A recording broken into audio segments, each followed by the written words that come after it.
I would love to introduce Steph Joy over here, the biggest sweetheart, great friends, and Josh Wayne. These are my besties. I love them so much. Thank you, Steph, for coming. Thanks for doing this. And thank all of you for being here and being willing to listen and get educated. And I'll pass off the mic.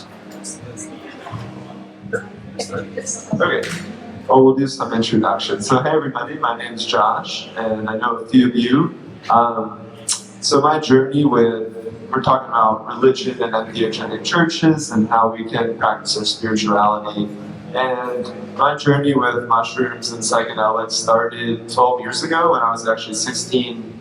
And really, before I even took mushrooms, I learned from people that meditation could be something that was helpful during a psychedelic experience. And so I actually got into Buddhism and learned how to meditate, learned about some Eastern concepts that really resonated with me. And as I continued to go through my life's journey, I realized the importance of community and how if you are going to be using plant or mushroom medicines, how important it is to have somebody that understands you, that can listen and allow you to integrate your experience.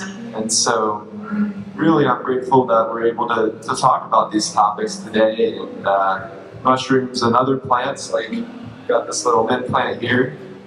Every single plant, every mushroom growing in the woods here has really helped me tune in with the whole and with my spiritual being. So I'm excited to share some of our knowledge today in regards to how we're bringing community together and also how to learn how to connect with the woods through foraging and through getting connected. So I'm going to pass it off to Stephy Joy. Wow. My name is Stephy Joy, and I am a mover. My first career was doing professional modern and contemporary dance, and a very embodied experience that really has been my guide through life. And my journey with plant medicines has been so fruitful in my own connection to feeling part of the web of life here on our partnership has really just brought us into this really lovely space, and we are having a wonderful time creating community and holding safe space for people to be able to explore consciousness and explore the wholeness of life and on its grandeur and sometimes suffering as well, but holding space for community that really contain it all. And I wanted to begin actually with just a brief meditation. If you don't mind journeying with me just for a moment to let us land in our body.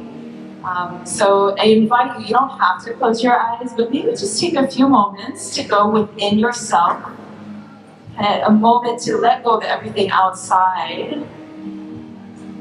And really land here in your body. Feel your breath. Feel your breath coming through your nose. Feeling your lungs and your ribs opening and expanding with every breath. Really following that breath out, nice and slow.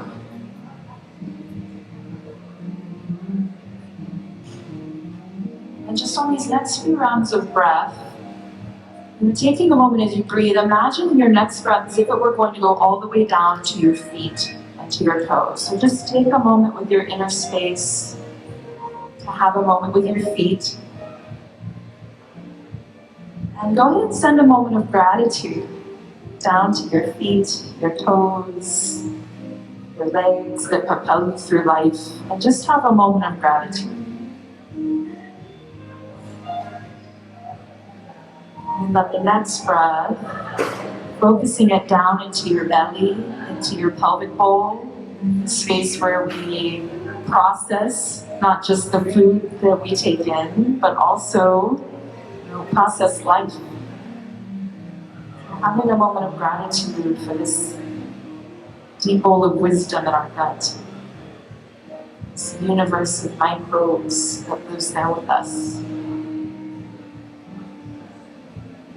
Then on that next breath, just feeling your ribs opening in every direction and feeling your heart space opening. Having gratitude for the space of the heart where we process emotions, We radiate how we are feeling in the moment. And let your awareness just move out from your heart space, down your arms and into your hands. And just take a moment to be in gratitude for having these two hands. Having these fingers, our sense of touch, to be able to give and receive touch with, to create with.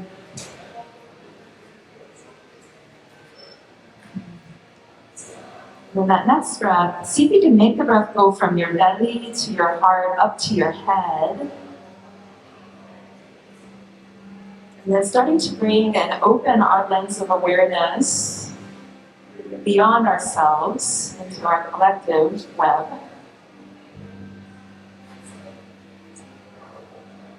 And then on the next breath, as you breathe into your heart, take a moment to just in your mind speak gratitude to. And as you exhale, allow maybe a face or name to come into your mind. Just let someone in your life.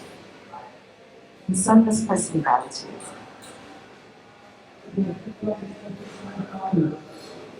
And do that one more time with someone. So breathe gratitude into your heart. Allow someone to come into your mind and send this person gratitude.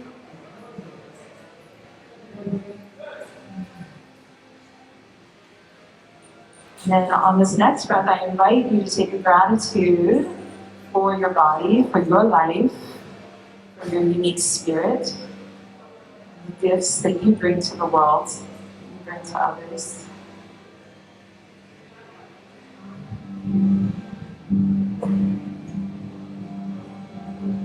And for just a moment, one more big breath of gratitude, extending our lens of awareness to the earth and all beings.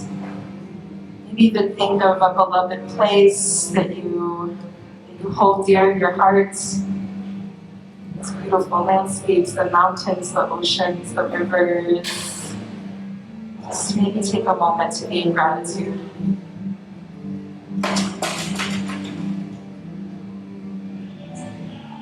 And from there, your eyes are still closed. Just go ahead and start to let the light come back into your eyes and orient back into the space when you're ready.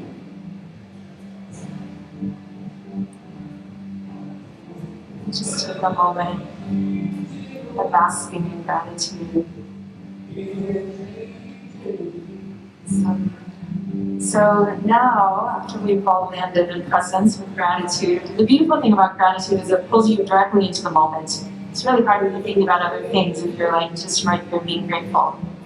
And so these like little practices are so potent, and being able to land them with community is super powerful as well. And so I guess I want to ask a few questions just to get a sense of where everyone's at, and then we'll talk a little bit more about our journey of creating what we call a synagogue. We don't call it a church, and our journey with that. So I guess I'm curious first, if anyone here has had any kind of spiritual experience of bliss or unconditional love, anything that you can think of that was like this profound sense of like maybe curiosity of the cosmos. Anyone? Had any? Raise your hand. Yeah, maybe you've had any kind of experience like that. Yeah. Yeah. Birth of a child, even super spiritual. Yeah. Yeah. Nice. And has anyone here experimented with or experienced any of the entheogenic plants? So cannabis, mushrooms, machuma. Anyone had any experience? Yeah. It's not to get a sense of where everyone's at. And with this experience, was there any kind of connection that you felt more deeply either with your body, with nature, or with connection to other people? Humans? Raise a hand if you had any kind of, maybe it even unlocked something like, oh, you started appreciating that there were trees and they were really pretty. Yeah, nice. It's a pretty common experience. And really that has been the root of a lot of what we do. Josh is a forager, and I've become quite a forager myself since we've been in a relationship, and being able to use these sacred plants, which have been used by indigenous peoples for a very long time, to keep us deeply connected to the planet. So yeah, I'll pass it on to Josh now that we've had those questions. Oh, there was one more. I guess I was a little curious if anyone has any negative connotations around like what we would call religion or church. Anyone that feels pretty strongly like, nah, this is not for me. Oh, okay. Good here. Welcome everybody. So I'm gonna put this on. Nice. I'll try to be louder than that, I suppose. So, if everyone's kind of had these experiences, you know that the law here in Georgia can be kind of confusing as to whether you're able to really use these mushrooms and plants how you like. I've consulted with lawyers who've written books on the topic, but the law that can be written is not the eternal law, and things do continue to change. With each year, we're seeming to get more information on the laws related to religious use of plants and mushrooms. And if I was giving this talk in 1970, it'd be completely different and nothing would apply. So that's how quickly things have changed. I'm not going to read all of these pages, and I didn't put them on here, but I have read them at least twice. And if you are seriously interested in starting a church or just want to understand where the law sits in 2021, this is a pretty good guide. They're pretty conservative in their views and what they say, but this has, you know, basically everything you want to think about if you're interested in like having a entheogenic church. But essentially, the reason why I say 1970s things don't apply is that there's a really good list online of different religions that like didn't work out, and you know, basically a lot of these protections that people are using started in 1993, 1994.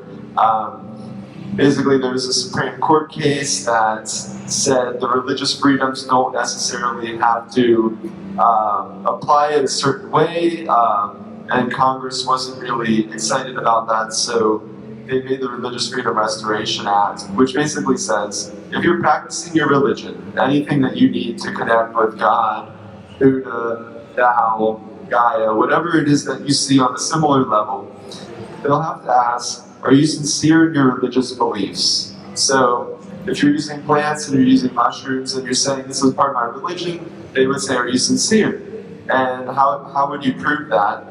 There's different ways I'll talk about, but being part of a church, being part of an organization, or leading a church, and having experience of bringing people together to talk about something that's connected to an actual religion is all that you would need. Even if you said, I'm Christian and I'm practicing differently, or I'm Jewish, or I'm Buddhist, or whatever, they wouldn't question it. If you create your own new religion, then there is a test that has to be done.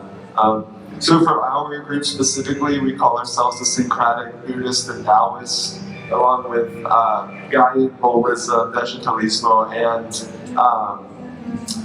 Druidry as well, yes. Do a lot of things in Druid Hills, which is also really awesome. But by connecting yourself to an actual religion, the Congress or the courts will not ask how similar you are to the like Orthodox, because there are different reform organizations that just practice things differently. But it does need to be connected to a religion if you want the protections that are provided by the federal government. So if you do have a sincere religious belief, does the government have a compelling interest to stop you? So if you're running around, you know, doing something violent to other people, or like slashing tires, or like hurting somebody, then the government has a pretty good reason to say, like, that might be your religion, but you're harming other people and you're making it in some states so that they can't practice their religion, and so we're not going to let you do that. And the interesting thing though is that a lot of churches serve alcohol, which, you know, is pretty toxic and can kill you. And it can be used not in that way as well, but still, if they applied something and said, well, you can't do this because you could die, someone could use that same logic and say, well, you can't use alcohol because, you know, in the Jewish religion, they give people alcohol at 13. So, you know, essentially, anything that the court determines you can't do will generalize to other sacrament. And so there's really not a big interest in wanting to create case law on that.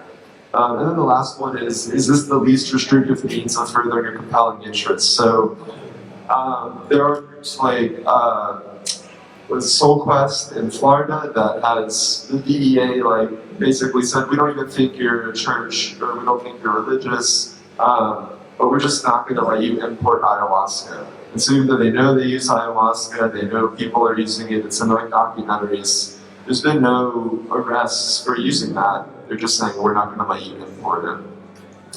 So then there was something that said, I think this was the Smith case, that said basically that Religious Freedom Restoration Act I was telling you about doesn't have to apply to the states. And so you notice Georgia's not colored in here, and all of these other states are. It looks like the yin and the yang, which I find, is part of my spiritual practice. But the reason Georgia did not adopt this was because they said someone could discriminate against you. If you were, let's say, gay, they could decide not to make a cake for you. I don't know if anyone remembers that. But that was like 2015, 2016. And Hollywood and Home Depot said, don't pass it. And so mostly the conservative states passed this legislation, but Georgia did not, which means if something were to come up in Georgia, so if something comes up in South Carolina or Florida that's related to religion, they'd use those 3 points that I just talked about. They would ask, are you sincere? Do they have a compelling interest? Is that the least restrictive means? But in Georgia, we don't necessarily know what would happen.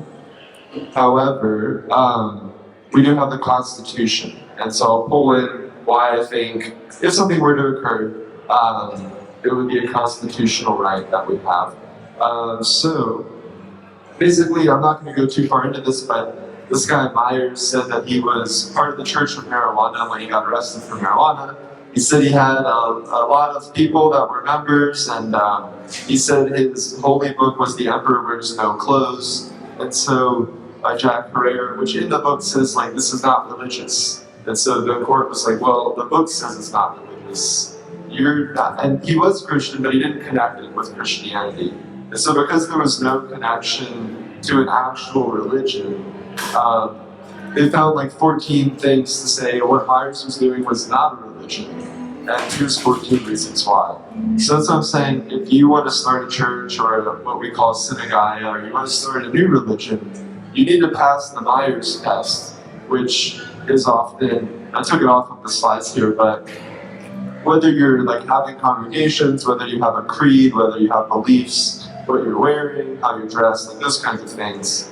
So in order to have the protections of the First Amendment, it needs to be a religion. And so the compelling interest, this was from Kennesaw last year. Driver high on mushrooms goes airborne after hitting embankment. And there was a video, it was very interesting. So if people are just driving on mushrooms, so there's a big problem. That's not what we're wanting to create here. Basically being responsible, and if you're going to be using these mushrooms or plants ceremoniously, make sure people aren't driving under the influence. And then public use, if you're in the public, they can regulate what happens as opposed to the private. If someone is not using mushrooms or plants religiously, we're not able to work with them legally. And so, it's hard to know whether mushrooms are a part of your spirituality unless you've done them before. So there are ways to kind of help people on the path. But if someone says, like, this is strictly recreational, no spiritual aspect, we're not able to serve those individuals until the laws change. So anyways, let's see. It isn't the least restrictive means. So if you say, and this is kind of, there's basically legislative questions. A lot of Republicans don't want this to be the case. In some laws they say, is the sacrament essential to seeing God? And in a lot of more conservative areas, they want any sacrament, no matter how central it is, to be protected. But currently, sometimes, like the church that used peyote, it was very important for them to have peyote, but they also used mushrooms. And anyways, they also used cannabis, but it wasn't the most important thing to them. And so they admitted, we don't really need the cannabis. And so the court was like, okay, don't use it, just use the peyote. And so for us, it's that every single plant and every single mushroom is central to our religious belief. Like this bee balm right here, central to my belief. There's certain plants like gooseberries that are just made illegal. So really, it's not harming another person. If there is some environmental concern about like having a plant, then we also work to make sure the environment's not disrupted. So Georgia State Constitution, just to kind of finish up, basically what it says is that each person has the natural and inalienable right to worship God, each according to the dictates of that person's own conscience, and no human authority should, in any case, control or interfere with such right of conscience. And we all know that these plants and mushrooms alter your consciousness. So, and for me, in order to connect with God in each different plant, I need that specific plant, and I believe that gives us the protections. But they say the right of freedom of religion shall not be construed as to excuse acts of licentiousness or justify practices inconsistent with the peace and safety of the state. That doesn't necessarily mean that you need to just follow the law 100%. I'm not going to read all this, but the Supreme Court Justice basically said licentiousness means being lewd, kind of like public indecency, I guess. But inconsistent with peace and safety, if that also meant that it's against the law, it would be superfluous. So it could have just said it's not meant to excuse peace and safety, but because they added something else, it implies that religions are actually above local laws. And the reason that's important is because if you do something that's important to your religion, and 50% of the people in your county don't like you, and they make it illegal, there needs to be a way to say, well, just because you passed that law with democracy doesn't mean that that's not unconstitutional. And so if you had to follow every law that was created, you could easily make a law that marginalized the group, and then they'd say, well, you need to follow the law. And so basically that's how the Supreme Court has interpreted that in New Hampshire. And New Hampshire, similar to Georgia, has said, we're going to make sure that, if you're religious, we're doing this 3-point test. So it's all to say that New Hampshire doesn't have the state level protections, but because this guy who had 3.5 grams of mushrooms took it to the Supreme Court, they said, you're right, it's religious, it's not harming other people, and we think that the state actually has stronger protections than the federal government. So we'll let Steph come back, right? We would talk a little more. Yeah, so Steph's gonna finish up, and then after that, I'll talk more about the mushrooms that are growing in Atlanta. And I guess also I want to bring in the piece of, we created this church so that everyone could feel more safe to be able to explore these medicines. But a large part of what we do is hold space for community. So people that even are experimenting on their own, not necessarily in ceremony with us, have a place to come and talk freely and openly and really candidly about what's going on in their life and processing. So the beautiful thing about the idea of a church, of having a community that is rooted in a deep sense of spirit. And a large part of what we do is working on communication. So we follow precepts of nonviolent communication and compassionate communication, and we hold weekly sessions for our community to just come and be heard and practice just listening and reflecting what we're hearing say. If you're not familiar with Marshall Rosenberg's work of nonviolent communication, it's fantastic. As we start to really, we're at this huge turning of time right now. At least that's what I sense is a deep truth.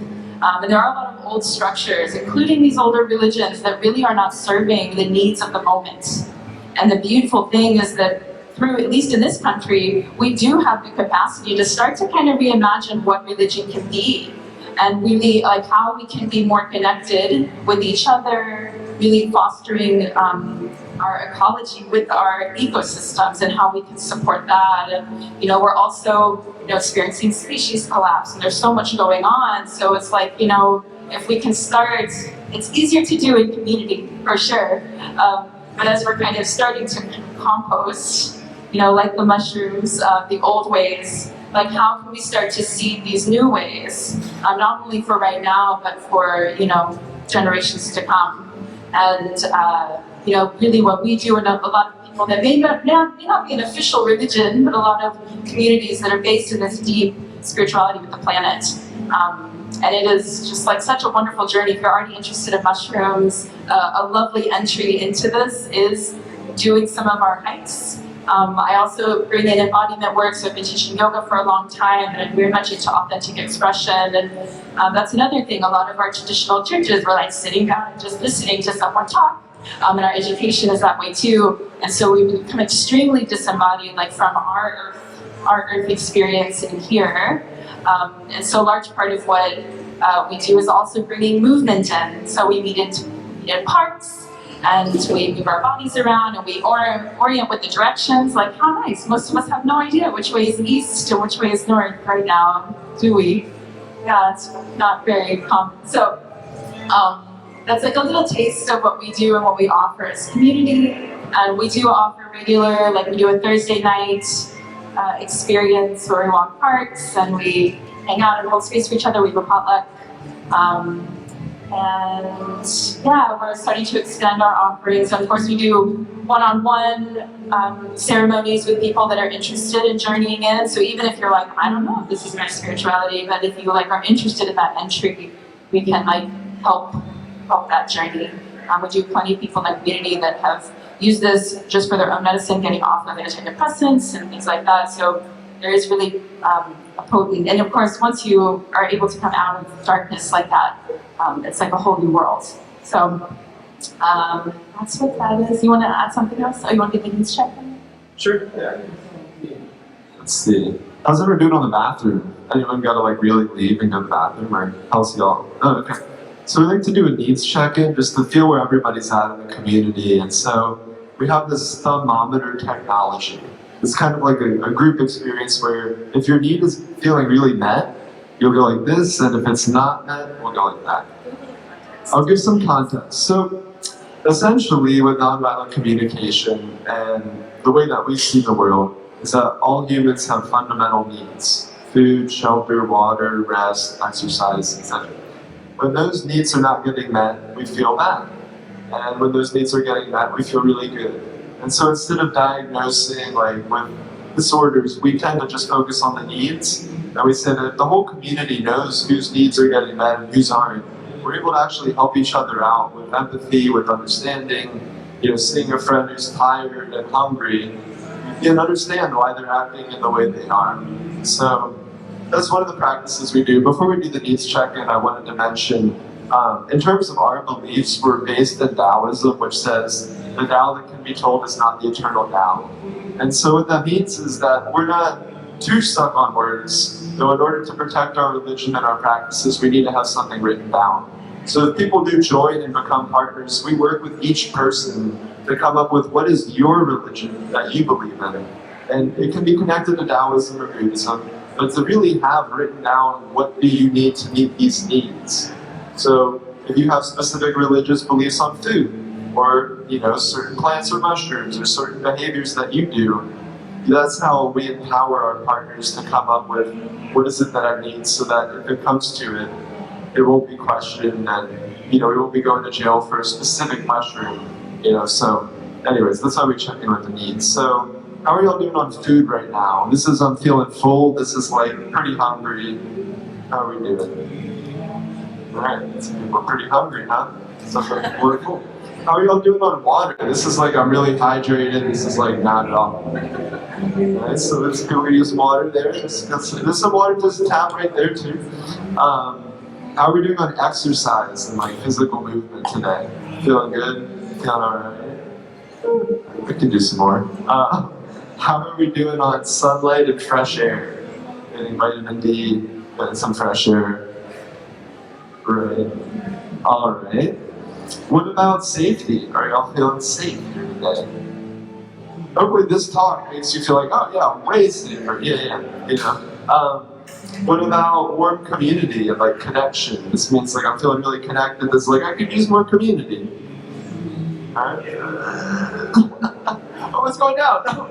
Sometimes we have that. Yeah, it's like getting better, or like, oh no, it's really It's getting better right now. Right. So we can use, some of us can use more community. Some of us, let's figure out where your communities are.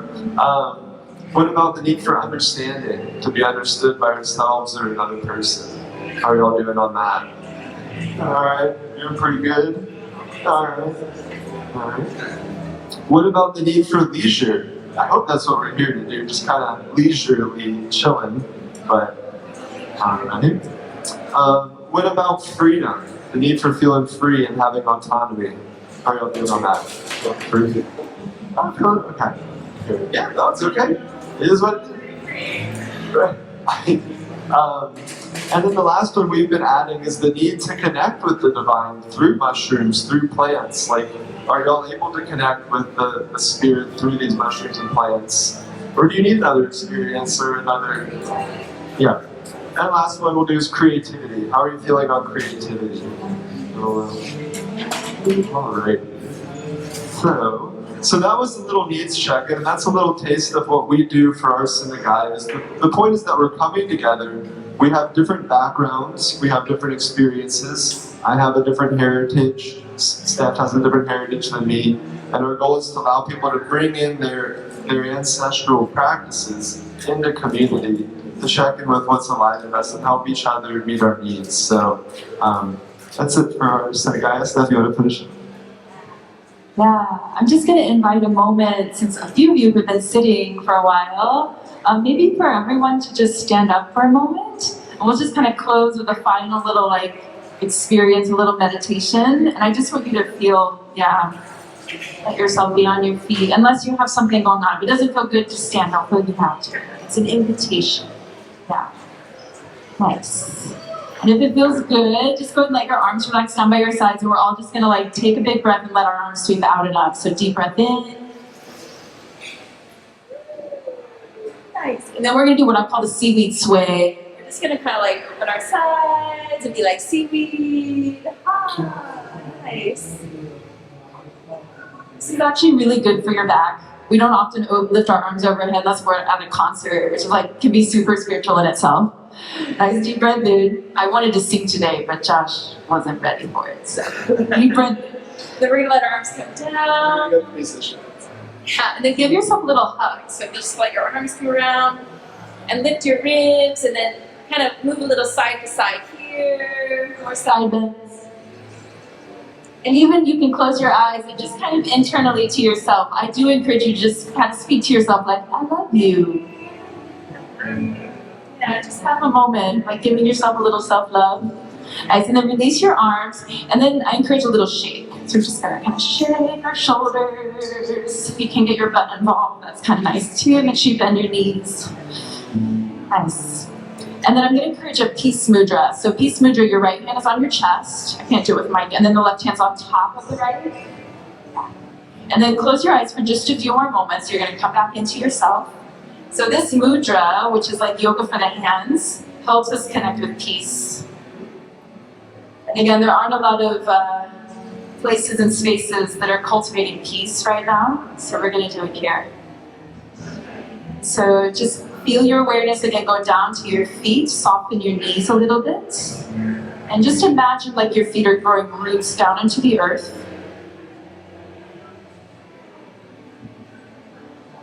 And then feeling and imagining energy from our Earth Mama just coming up through your feet, all the way up into your heart. And then we're going to go through a little gratitude, compassionate, loving kindness communication. So take a deep breath. And I just want you to start to imagine yourself just living your best life. You're feeling joyful and healthy and vibrant. Maybe you're doing something that you love to do. Just start to imagine yourself and speak just in your mind to yourself, may I be happy, may I be healthy, may I be free.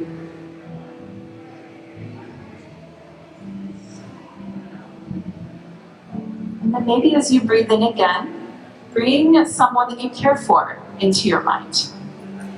Just whoever comes first. And see them, again, just feeling joyful and healthy and vibrant. And speak to them in your mind. May you be happy. May you be healthy. May you be free.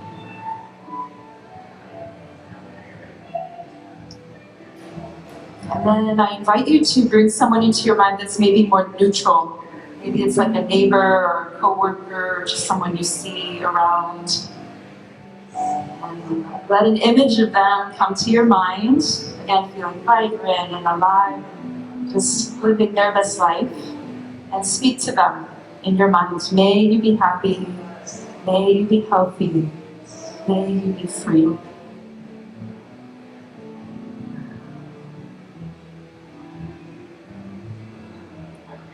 And then on the next breath in, inviting someone into your mind that maybe you have some tension, some conflict with, that maybe you don't think too fondly of.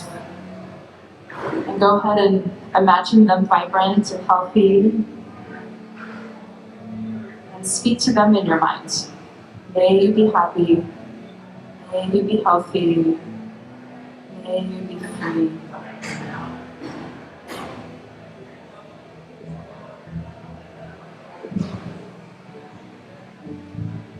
And then, connecting with this sense of peace, this loving kindness that we've just tapped into, we're just going to imagine like our collective energy, which is exponentially larger than just one of us. So our electromagnetic fields together are much larger.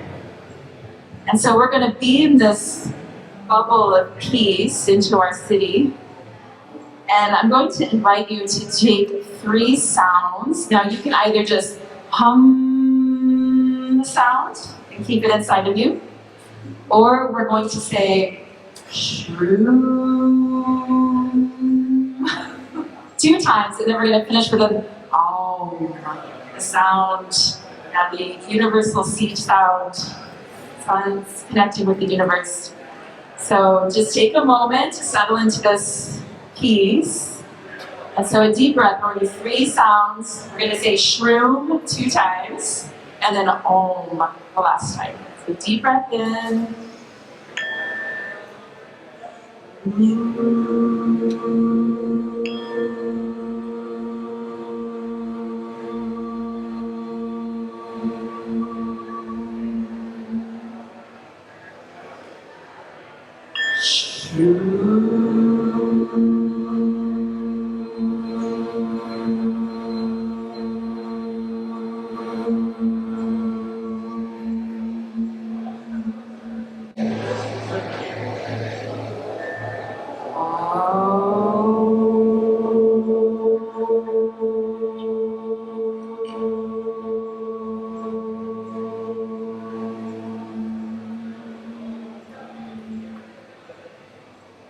Thank you all for connecting and creating that harmony. That was really beautiful. Thank you so much.